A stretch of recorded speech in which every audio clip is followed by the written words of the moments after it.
അപകടം മതനിരപേക്ഷ കേരളത്തിന് അങ്ങേയറ്റം അപകടകരമാണ് എന്ന് തിരിച്ചറിയാൻ തയ്യാറാകണം. അതുകൊണ്ട് അദ്ദേഹം നടത്തിയ പരാമർശങ്ങൾ ഹൈക്കോടതിക്കെതിരാണ്. അത് രേഖകളിൽ നിന്ന് നീക്കം ചെയ്യണമെന്ന് ഞാൻ ആവശ്യപ്പെടുന്നു. Parliamentary minister. സർ, ശബരിമലയിൽ സ്വർണം കട്ട മുഴുവൻ ആളുകളും നിയമത്തിന്റെ മുമ്പിൽ വരണമെന്നതാണ് സർക്കാരിന്റെ നിലപാട്. ആ നിലപാട് ആവർത്തിച്ച് ബഹുമാനപ്പെട്ട മുഖ്യമന്ത്രി ഉൾപ്പെടെയുള്ള ആളുകൾ സഭയിലും സഭയ്ക്ക് പുറത്തും വ്യക്തമാക്കിയിട്ടുള്ളതാണ് എത്രയോ തവണ. എന്താണ് സാർ പ്രതിപക്ഷത്തിന്റെ നിലപാട്? തന്ത്രിയെ ഒഴിവാക്കണം എന്നതാണ് പ്രതിപക്ഷത്തിന്റെ നിലപാട്. സാർ, തന്ത്രിക്ക് ശബരിമലയിലെ സ്വർണ്ണക്കേസ് കൊള്ളക്കേസിലെ പ്രതികളിൽ ഒരാളായ തന്ത്രിക്ക് എന്ത് വിശേഷമാണുള്ളത് സാർ?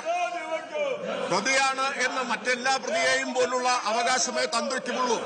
തന്ത്രിക്ക് എന്ത് പ്രത്യേക അവകാശമാണുള്ളത് സാർ? തന്ത്രിക്ക് 2 വക്കീലന്മാർ പുറത്തുണ്ട്. സഭയ്ക്ക് പുറത്ത് 2 വക്കീലന്മാരുണ്ട്.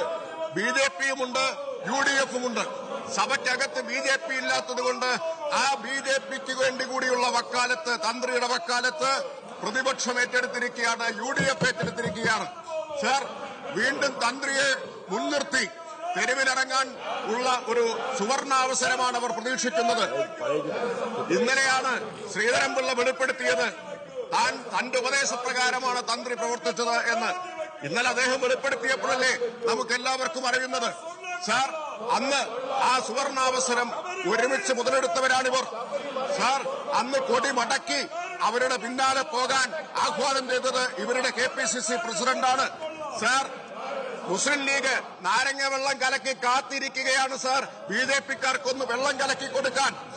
ഒരു നാണവുമില്ലാതെ, ക്ഷമിക്കണം സാർ, ഞാൻ ആ വാക്ക് പിൻവലിച്ചു, ലജ്ജയുമില്ലാതെ, ഒരു ലജ്ജയുമില്ലാതെ BJPക്ക് നാരങ്ങ വെള്ളം കലക്കി കൊടുത്തവരാണ് സാർ ലീഗുകാർ.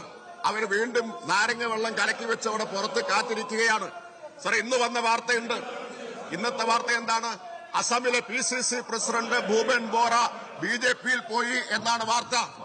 ആസാമിലെ BJP പ്രസിഡന്റ് ഭൂപൻ ബോറ BJPയിൽ പോയിരിക്കുന്നു. ഈ ഇരിക്കുന്നവരിൽ എത്ര പേർ നാളെ കോൺഗ്രസിലുണ്ടാവും, UDFിലുണ്ടാവും എന്നതിന് വല്ല ഗ്യാരണ്ടിയുമുണ്ടോ സാർ?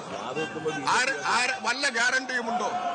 ഓരോ ദിവസവും PCC പ്രസിഡന്റ് മുതലുള്ള ആളുകൾ BJPയിലേക്ക് ഒഴുകിക്കൊണ്ടിരിക്കുകയാണ്.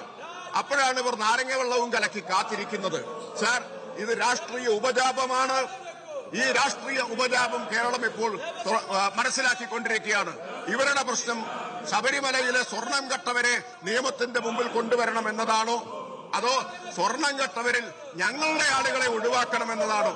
വാജിവാഹനം ഉൾപ്പെടെയുള്ളവരിൽ നടന്ന ക്രമക്കേട്, ആ ക്രമക്കേടിലും കൊള്ളയിലും UDFന്റെ ഭരണസമിതിക്ക് പങ്കുണ്ട് എന്ന കാര്യം ഞാൻ നേരത്തെ ഈ സഭയിൽ പറഞ്ഞു. ഇഹലോകത്തും പരലോകത്തുമുള്ള ആളുകൾക്ക് പങ്കുണ്ട് എന്ന കാര്യം ഇപ്പോൾ പുറത്തു വന്നുകൊണ്ടിരിക്കുകയാണ്. കോൺഗ്രസുകാരായ UDFകാരായിട്ടുള്ള ആളുകൾക്ക്. അതാണിപ്പോ നിങ്ങൾ തന്ത്രിക്ക് വേണ്ടി രംഗത്ത് വരാൻ കാരണം. നിങ്ങളും BJPയും തന്ത്രിയെ മുൻനിർത്തി ഒരുമിച്ച് നിൽക്കുകയാണ്. നിങ്ങൾക്ക് ഇതൊക്കെ ആവാമെങ്കിൽ ഞങ്ങൾ സഭയുടെ അവകാശം ഉപയോഗിക്കും. ഞങ്ങൾ സഭയുടെ അവകാശം